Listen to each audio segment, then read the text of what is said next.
अखिलेश यादव कभी जयंत चौधरी तो कभी बीजेपी पर हमलावर हैं। अब अखिलेश यादव का एक बयान सामने आया है कि बीजेपी वाले वंदे मातरम नहीं गा पाते हैं। इसी पर खास बातचीत करने के लिए हमारे साथ मेरठ कैंट से विधायक अमित अग्रवाल जी हैं। अमित जी, अखिलेश यादव का बयान आपने भी सुना होगा, कह रहे हैं कि वो वंदे मातरम नहीं गा पाते हैं बीजेपी वाले। नहीं, बीजेपी वाले नहीं गा पाते या वो सुन नहीं पाते।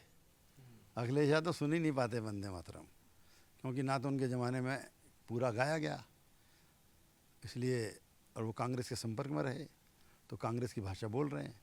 कांग्रेस के जो लोग स्वतंत्रता संग्राम सेनानी थे, जिन्होंने लड़ाई लड़ी, वो यानी कि आज़ादी से पहले वाली कांग्रेस, सरकारी सत्ता वाली कांग्रेस नहीं। उस कांग्रेस के हर व्यक्ति ने वंदे मातरम गाया, चाहे वो हिंदू रहा हो और चाहे वो मुसलमान रहा हो। हर क्रांतिकारी ने वंदे मातरम गाया, चाहे वो चंद्रशेखर रहे हों, चाहे भगत सिंह आज़ाद रहे हों, या खुदीराम बोस रहे हों, चाहे अशफाकुल्ला खान रहे हों, सबने वंदे मातरम गाया। ये तो आज़ादी के बाद चंद मुस्लिम वोटों को भुनाने के लिए अपीजमेंट पॉलिसी के अंतर्गत एक कांग्रेस ने इसके अंदर कह दिया कि दो स्टंजे ही गाए जाएंगे केवल, और वो कांग्रेस नहीं रह गई तो महात्मा गांधी कह गए ये कांग्रेस को अब ख़त्म कर देना चाहिए। वो कांग्रेस का मोटिव भी ख़त्म हो गया, उद्देश्य भी ख़त्म हो गया, और ये कांग्रेस नहीं रह गई। तो उस कांग्रेस के संपर्क में रहे, राहुल गांधी के संपर्क में रहे, तो वैसे ही इनकी भाषा हो गई, वैसे ही इनकी बोली हो गई, और वैसे ही इनके कानों में शीशा पड़ा है। वंदे मातरम की आवाज़ इनके कानों में नहीं पहुंचती। भाजपा वाले सब गाना जानते हैं और सब गाते हैं। और मैं इनको याद दिला दूं, ये भी मुख्यमंत्री रहे हैं, इनके पिताजी भी मुख्यमंत्री रहे हैं, वो विधानसभा की कार्रवाइयों में रहे हैं। विधानसभा की हर कार्रवाई, प्रतिदिन की कार्रवाई में वंदे मातरम छपकर आता है। किसी को ना याद हो तो पढ़कर बोल सकता है, और अब तो नेट में आता है, मोबाइल खोल के पढ़ लो। तो ये कहना इनका कि किसी को नहीं आता, बल्कि सुनने की अगर आदत हो तो बहुत अच्छा सुना जा सकता है, बहुत अच्छा गाया जा सकता है। ये नसीहत दे रहे हैं अखिलेश यादव को? मेरी नसीहत नहीं, मैं उनको सच्चाई से अवगत करा रहा हूँ। वो भूल रहे हैं कि विधानसभा के हर कार्रवाई में, जब भी प्रतिदिन की कार्रवाई होती है, उसके अंदर वो छप कर आता है वंदे मातरम।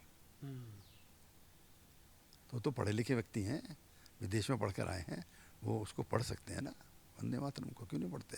कांग्रेस का भी आपने जिक्र किया, इमरान मसूद कह रहे हैं कि ना तो वंदे मातरम कभी गाया, ना कभी वंदे मातरम गाऊंगा। हाँ, नहीं गाया होगा उन्होंने, क्योंकि वो उसके बाद की पैदाइश है, जब कांग्रेस ने उसमें संशोधन कर दिया कि केवल 2 स्टैंजा पढ़े जाएंगे, तो अभी कानून बन गया, तो सीखना तो पड़ेगा। सीख लेंगे, पढ़ लेंगे तो गाने लगेंगे। अच्छा, एक और बताइए, अखिलेश यादव क्या बयान देख रहे हैं दाई जी? जिस तरीके से उनका कहना है, चवन्नी को 1 रुपया बना दिया फिर भी हमें छोड़ के चले गए, सीधा जयंत चौधरी पर कटाक्ष। देखिए, ये मैंने पहले कहा कि वो पढ़े लिखे आदमी है, लेकिन पढ़े लिखे आदमी को बड़ा सोच समझ के बोलना चाहिए। आपने उनको तो 54 रुपया बना दिया, और राहुल गांधी को क्या बनाया था? दो लड़के चले थे, तो तुमने तो राहुल गांधी को हीरो से जीरो बना दिया। कांग्रेस की 2 सीटें हैं उत्तर प्रदेश विधानसभा में, कुल 2 सीटें, तो क्या बनाया था, क्या मिला के चले थे? अगर तुम कुछ बनाने लायक होते तो राहुल गांधी को ना कुछ बनाते, 10-20 सीटें तो दिलवा देते। आज जयंत चौधरी की उत्तर प्रदेश में उनसे ज़्यादा सीटें हैं कांग्रेस से। मैं सत्य बात बोल रहा हूँ ना। हाँ, बिल्कुल सच। तो उन्होंने क्या बना दिया? तो बने बनाए। और ये कहना कि भाई कहाँ कहाँ से गठबंधन में आ गए थे, इस तरह की भाषा। नहीं, गठबंधन तो उन्होंने भी, देखो, बसपा से गठबंधन करा, सपा ने कांग्रेस से गठबंधन करा, 2 लड़कों की बात भी चली, तो किस किस से गठबंधन नहीं करा उन्होंने।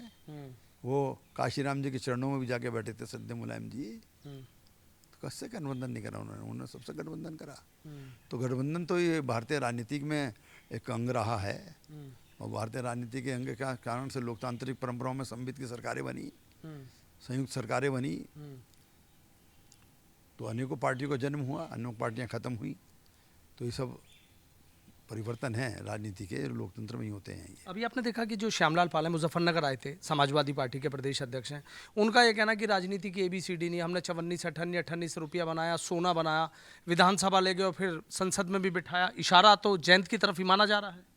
श्यामलाल पाल जी को ये मालूम होना चाहिए कि यदि अखिलेश जी विरासत में राजनीति में आए, मुलायम जी की, तो चौधरी साहब की राजनीति में आए विरासत में जयंत चौधरी।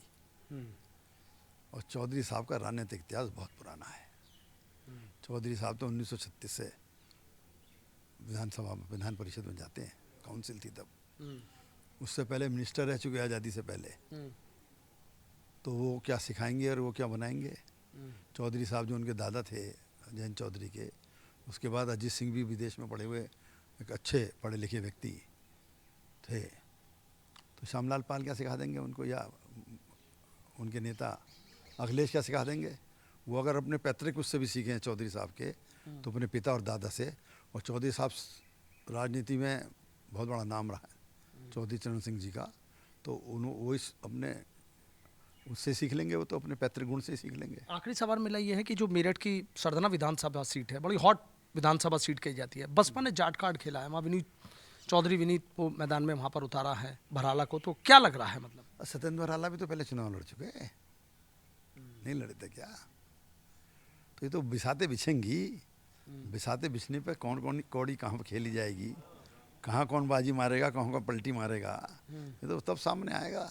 अभी क्या, अभी तो खुला मैदान है, अभी तो एक ही तो डिक्लेयर हुआ है कैंडिडेट, अभी तो सपा ने भी डिक्लेयर नहीं करा कि हम रिपीट करेंगे, ये तो निकाम रिपीट करेंगे, अभी हैं वर्तमान में, लेकिन उनका रिपीटिशन तो अनाउंस नहीं हुआ ना। 27 का कह रहा है फिर, 27 का चुनाव आएगा तो चुनाव में चुनाव देखा जाएगा। क्या लग रहा है, नतीजे क्या लग रहे हैं। अरे भाजपा की सरकार बनने वाली है, बनेगी। सपा भी तो ये कह रही कि इस बार हम उखाड़ फेंकेंगे। और सरकार, सपा ने तो 22 में भी कहा था, खुद ही उखड़ गए। कभी कभी अब नहीं था, आदमी जोर लगाता है चीज उखड़ती नहीं और खुद जा पड़ता है। तो ऐसी तो सपा का हाल है, खुद ही जा पड़ रही है पीछे, खींचते खींचते। ठीक है, बहुत बहुत शुक्रिया।